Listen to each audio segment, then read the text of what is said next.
Bismillahirrahmanirrahim.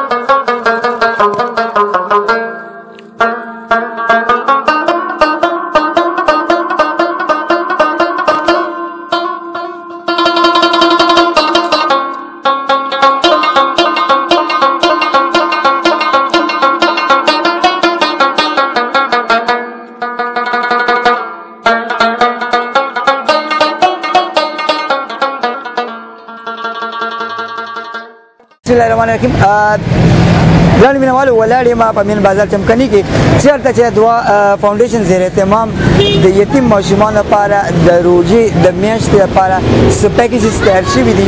دا پیکیجز د عوامو په تعاون باندې د زموږ ورور راغونډې کړي پیسې او د یتیمانو ماشومانو لپاره دا پیکیجز تیار کړي دي. ګران مینوالو موږ سره ولاړ دی فرمان بھائی چې د دوا فاونډیشن سرپرست دی.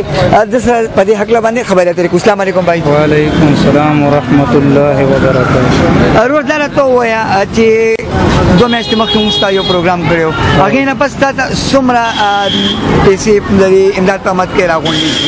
دا جی په تېره میاشت کې ما سره الله رب العزت الحمدلله څه د پاسه 32,000 روپۍ راټولې شوې وې. اوس په دې پروګرام کې موږ سره د خیر سره په دې بکسه کې 30,000 روپۍ راوتې وې.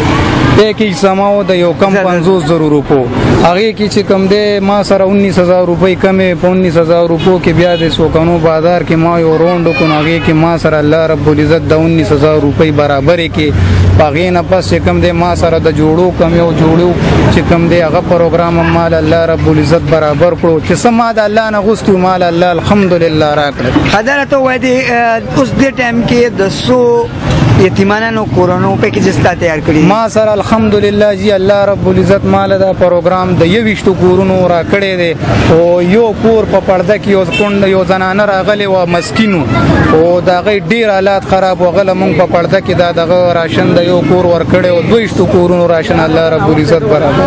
زموږ د ناظرین ته بتا کې د پیکیجز کې تاسو سره څه موجود دي؟ په دې یو پیکیج کې جی یو تروړه وړه دي، یو نیم کیلو نری روجي دي، یو کیلو غټي روجي دي، 2 کیلو چینی ده، یو کیلو خجوري دي، نیم کیلو مسورو دال دي، نیم کیلو د چڼو دال دي، یو پیکټ غوړي دي، یو تورو چو پیکټ دی، یو د روح افزا بوتل دی او یو پکې ملکی وی بسکټ ډبې دی او یو جوړه جامې دي.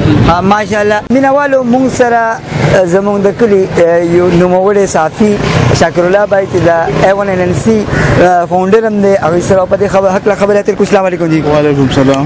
شاکر الله بھائی یو غریب سړی راوتی دی او د یتیمانو ماشومانو باره کې زړه کې درد ساتي، تاسو د دې کار ته په څه نظر باندې ګورئ جی؟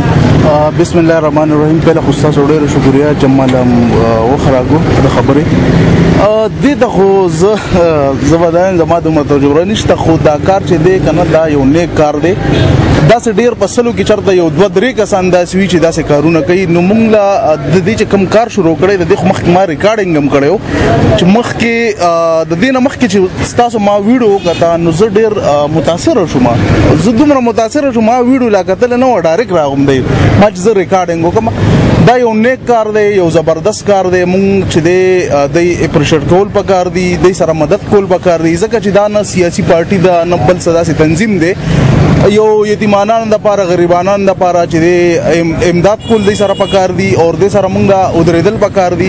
زه دې سره په ښه نظر باندې ګورم. داسې مونږ له هم پکار دی یو میسج زه هغې له هم ورکوم چې د چا اوس دس کېږي دی سره پټ که امداد کولی شي که ښکاره ورسره کولی شي نو امداد ورسره کول پکار دی. مهرباني. تھینک یو جی، ډېره مهرباني. شکریه. ملګرو د رمضان المبارک خو ډېره مزیداره میاشت ډېره نزدیک را روانه ده او د رمضان المبارک په دې برکتونو ډکه میاشت کې د یتیمانانو ماشومانو کورونو خیال ساتل زموږ د ټولو ذمهواري جوړېږي. په دې خبرو تاسو نه اجازه غواړم د الله په امان.